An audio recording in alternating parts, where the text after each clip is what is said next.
เด้อบ่ดื้อเด้อโดยฟังความพ่อแม่ในเด้อบอกหลาน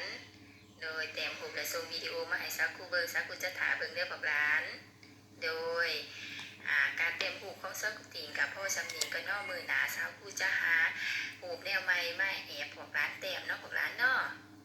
โดยได้มือนี้กับพ่อสำนีสักครู่ติงไปกันเด้อบ๊ายบาย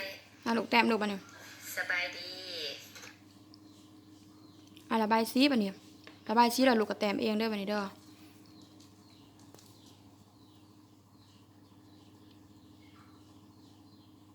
ขอมันลูกใส่สีกรีนลูก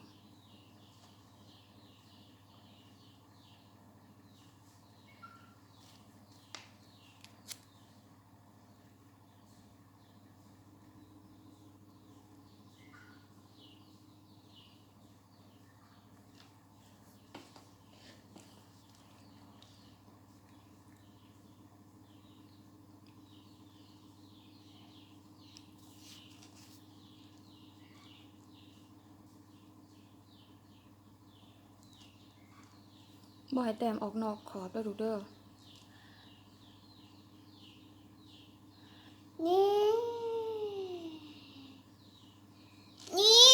โดยเอาใส่สีกรีนในที่บัดนี้แขวขอบมันลูกขอบมันใจที่กรีนใจที่กรีนใจที่ขีดขอบเสร็จมาแล้วลูก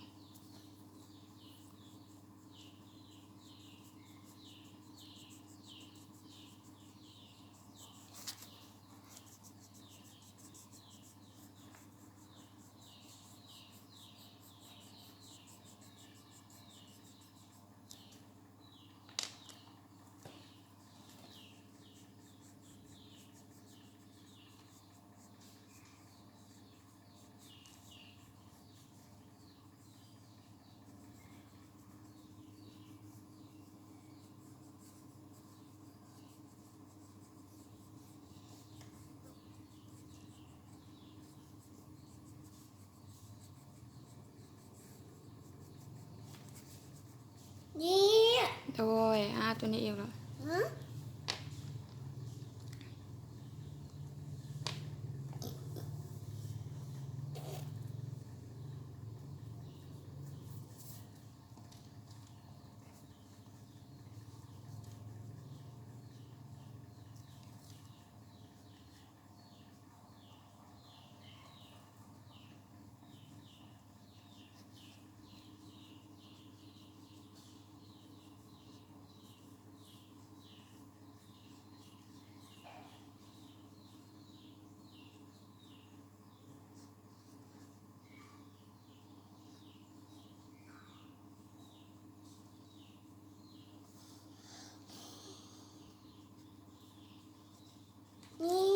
โดยขอมันใช้สีกรีนหรือขอมา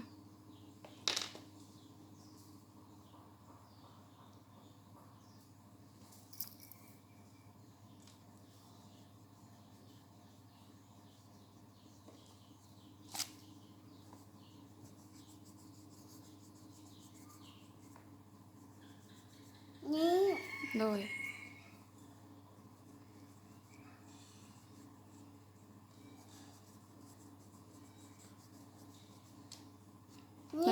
งามหลายเบียมบ๊ายบายบ๊ายบายสวัสดี